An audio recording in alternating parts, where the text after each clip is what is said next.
Friends, ఈరోజు Nagasaki మీద జరిగిన న్యూక్లియర్ ఎక్స్ప్లోజన్లో 2,04,000 మంది చనిపోయారు.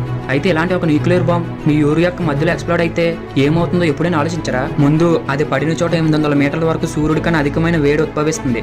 మనుషులే కాదు, అక్కడ ఉన్న బిల్డింగ్స్ అన్ని కూడా బూడిదైపోతాయి. కొన్ని క్షణాల వరకు ఆ వేడి అక్కడ ఉంటుంది. కనీసం అవశేషాలు కూడా గుర్తుపట్టలేని పరిస్థితికి ఆ ప్లేస్ మారుతుంది. అక్కడి నుంచి 2 కిలోమీటర్ల వరకు బాంబు పేలడం వల్ల పుట్టిన ఆవిరి అతి వేగంగా బలంగా వేస్తుంది. ఆ 2 కిలోమీటర్లలో ఉన్న ఇళ్ళన్ని కుప్పకూలిపోతాయి. అక్కడ ఉన్న 100 మందిలో ఒక్కరు కూడా బ్రతికే అవకాశం ఉండదు. ఇన్ఫాక్ట్ ఈ 2 కిలోమీటర్స్ లోపు ఉన్న వాళ్ళందరూ అసలు ఎందుకు చనిపోతున్నారో తెలుసుకునే లోపు బూడిదైపోతారు. ఒకవేళ ఆ వేళలో మీరు ఇంట్లో ఉన్నట్లయితే భూకంపం వచ్చినట్లు మీ ఇంటి శిథిలాల్లో చిక్కుకుంటారు. దాహం వేస్తుంది, కానీ మీ చుట్టూ ఉన్న నీరు ఆవిరైపోతుంది. ఈ ఆవిరి ఎంత వేగంగా వ్యాపిస్తుందంటే మీరు ఒక స్పోర్ట్స్ కార్ 160 కిలోమీటర్ల వేగంతో వెళ్తున్నా అంతకంటే వేగంగా వచ్చి అది మిమ్మల్ని దహిస్తుంది. న్యూక్లియర్ బాంబ్స్ ఎంత భయంకరమైనవి అంటే ప్రస్తుతం మన ప్రపంచంలో ఉన్న అన్ని న్యూక్లియర్ బాంబ్స్ తో మన భూమిని 100 సార్లు పేల్చవచ్చు. ఈ ఇన్ఫర్మేషన్ కనుక మీకు నచ్చితే లైక్ చేసి ఇలాంటి ఇన్ఫర్మేషన్